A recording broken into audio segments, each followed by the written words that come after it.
Halo guys, saya ucapkan selamat datang kepada kalian yang baru saja bergabung di channel ini, channel Sipil Group bersama saya Fuad di segmen Virus Fuad Misterius.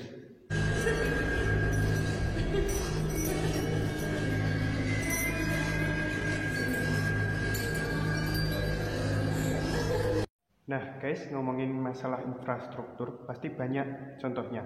Misalnya terminal, stasiun, pelabuhan, bandara, jalan tol, dan lain sebagainya. Apalagi di negeri kita tercinta ini sangat getolnya membangun sebuah infrastruktur. Pada kesempatan kali ini kita akan membahas sebuah fasilitas umum, yaitu bandara. Bandar udara atau bandara merupakan tempat landasan sebuah pesawat. Bandar udara yang akan kita bahas kali ini yaitu bernama Denver International Airport atau DIA. Sebelum kita memasuki misteri-misterinya, mari kita bahas sejarah pembangunannya terlebih dahulu. Saya ingatkan kepada kalian, apa yang saya percaya tidak harus kalian percaya juga, karena teori-teori ini merupakan teori konspirasi.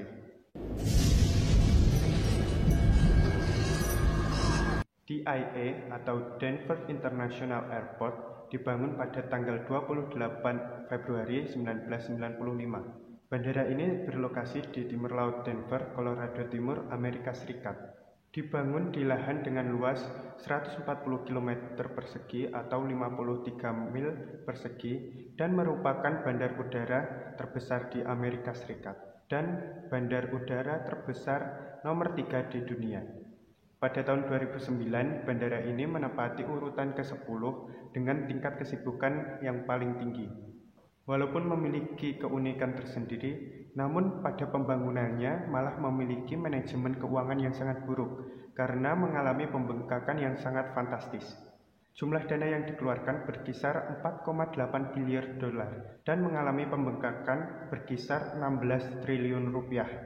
Dan sebagian orang menjulukinya sebagai industri jokes karena memiliki manajemen keuangan yang sangat-sangat buruk. Itu merupakan sejarah pembangunan DIA dan sekarang kita memasuki misteri-misteri yang terselubung di balik layar DIA tersebut.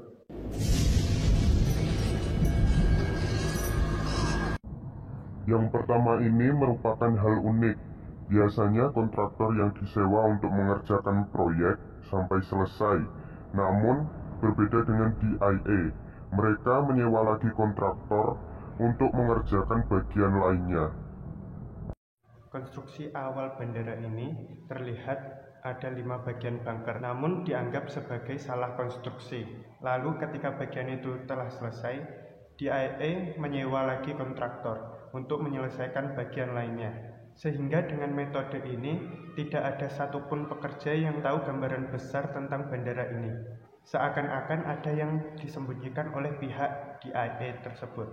Tidak ada yang tahu pasti, tetapi ada salah satu yang bisa dicurigai, yaitu konstruksi yang diklaim itu gagal konstruksi, kenapa kok malah hanya ditimbun oleh tanah, tidak dihancurkan, sehingga membentuk satu bunker yang sangat besar.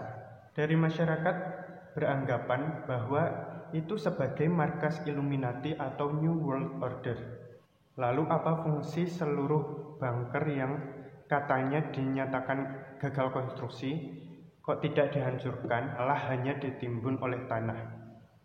Next. Nah, pada bagian ini lebih unik lagi, karena sebelum pembangunan DIA itu sudah ada bandara internasional, yaitu Bandara Stapleton. Kalau mau dibandingkan, Bandara Stapleton itu memiliki standar yang lebih baik daripada Bandara DIA, mulai dari pelayanan fasilitas dan lain sebagainya. Kemudian di wilayah Bandara DIA ini merupakan wilayah yang banyak angin, sehingga rawan untuk kecelakaan pada pesawat. Memang kalau lahannya itu luas DIA, tapi banyak yang beranggapan bahwa itu merupakan suatu pemborosan pada lahan penerbangan. Walaupun banyak kekurangan pada DIA, pemerintah Amerika tetap mengoperasikan DIA tersebut dan menutup Bandara Stapleton. Nah, menurut kalian itu bagaimana? Padahal sudah ada bandara yang standarnya lebih baik. Malah pemerintah menutupnya dan mengganti bandara yang standarnya lebih buruk dari bandara tersebut. Next. Keanehan-keanehan lainnya juga terjadi, yaitu kecelakaan-kecelakaan yang terjadi pada bandara di IAE tersebut. Sehingga banyak masyarakat yang berargumen bahwa pihak di IAE tersebut melakukan eksperimen-eksperimen rahasia sehingga mengakibatkan suatu kecelakaan pada penerbangan. Beberapa kecelakaannya ialah yang pertama, pada tanggal 5 September 2001, pesawat terbakar ketika sedang mengisi bahan bakar di pintu gerbang. Tak satu pun dari penumpang atau kru terluka, tetapi refueler atau orang pengisi bahan bakar pesawat meninggal akibat luka-luka bakarnya. Yang kedua, pada tanggal 16 Februari 2007, 14 pesawat mengalami kegagalan kaca dalam jangka waktu hanya 3,5 jam saja di bandara. Sebanyak 26 kaca depan pesawat tersebut pecah dan rusak. Yang ketiga, pada tanggal 20 Desember 2008, saat di landasan pacu tiba-tiba menyimpang dan tergelincir dari sisi kiri landasan pacu 34R. Lalu entah mengapa tiba-tiba muncul kobaran api dari pesawat dan membakar pesawat dengan cepat dan untungnya tidak ada korban jiwa. Yang keempat, pada tanggal 3 April 2012, sebuah pesawat mendarat di landasan pacu 34R.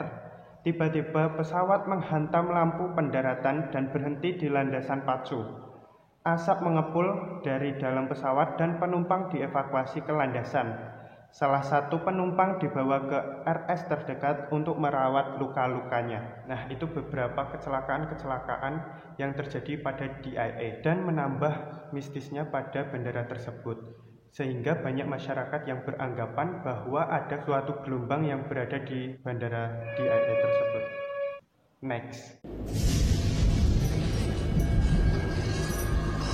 Selain pemborosan lahan, DIA juga diklaim bahwa fasilitas-fasilitasnya itu sangat-sangat berlebihan. Misalnya kabel komunikasi fiber optik yang panjangnya 5.300 mil atau setara dengan New York ke Argentina, dan sistem pengisian bahan bakarnya yang tidak begitu masuk akal. Kalau memang DIA itu sebagai markas Illuminati atau New World Order, fasilitas-fasilitas tersebut bisa dimaklumi atau menurut mereka itu dianggap wajar. Lalu, apakah benar itu sebagai markas Illuminati? Komen di bawah. Next. Bandara ini juga dikaitkan oleh Nazi karena simbolnya yang berbentuk swastika. Menurut kalian bagaimana? Apakah mirip atau hanya kebetulan saja? Next. Yang lebih menguatkan lagi bahwa DIA adalah markas Illuminati atau New World Order adalah banyaknya lambang yang tergambar pada bandara tersebut. Berikut contoh-contohnya. Yang pertama, terminal bernama Great Hall. Terminal utama di bandara itu bernama Jefferson Terminal. Luasnya sangat menakjubkan, 140.000 meter persegi. Ukuran ini adalah paling besar di seluruh dunia. Nama lain terminal ini adalah Great Hall, sebuah nama yang mengingatkan orang dalam Freemason. Yang kedua, Prasasti Freemason. Prasasti peresmian Bandara Denver atas nama Freemason, salah satu anggota Illuminati Group. Lalu, kalian mungkin akan berkata kalau itu cuma hanya kebetulan. Tetapi karena di dalam terminal ini terdapat sebuah prasasti berisi kapsul waktu yang di permukaannya terdapat lambang Freemason yang sangat terkenal. Tidak heran karena peletakan prasasti pada saat awal berdirinya bandara ini dilakukan oleh anggota Freemason. Tampak detail pada prasasti di bawahnya, prasasti peresmian Bandara Denver atas nama Freemason, salah satu anggota Illuminati. Yang ketiga, mural misterius. Untuk yang satu ini menjerumus pada Illuminati, Nazi, dan Freemason. Aku nggak bisa menyebutkan semuanya karena saking banyaknya mural tersebut. Aku jelaskan hanya satu saja. Salah satu lukisan memperlihatkan seorang figur maut yang menggunakan pakaian militer Nazi dengan masker gas serta memegang pedang dan senapan mesin di tangannya. dan ujung pedangnya yang dipegang menusuk ke arah burung merpati, yang biasanya melambangkan perdamaian dunia. Di latar belakangnya, kalian dapat melihat reruntuhan kota dan ibu yang sedang menangis berkebung atas kematian anak-anaknya dan akhir dari perdamaian dunia. Figur ini juga dikelilingi oleh wanita yang sedang menggendong bayi yang sudah mati. Di kanan bawah lukisan terlihat adanya sebuah lembaran kertas. Nah, itu mural-mural misterius yang ada di DIA. Bagaimana menurut kalian? Apakah kalian percaya dengan teori yang satu ini? Next. Dan ini yang terakhir. Di halaman DIA itu terdapat patung-patung yang sangat misterius. Salah satunya patung kuda berwarna biru dan memiliki mata merah yang menyala. Patung kuda ini dibuat oleh seniman bernama Louis Jimenez. Selain patung kuda yang berwarna biru itu, juga masih banyak patung-patung yang terdapat di bandara DIA tersebut. Salah satunya ini, dan masih banyak lainnya. Kemudian saya bertanya kepada kalian, apa fungsinya membuat patung-patung yang sangat mengerikan tersebut? Nah, itu teori dan misteri yang terkandung pada DIA atau Denver International Airport yang berada di Amerika Serikat.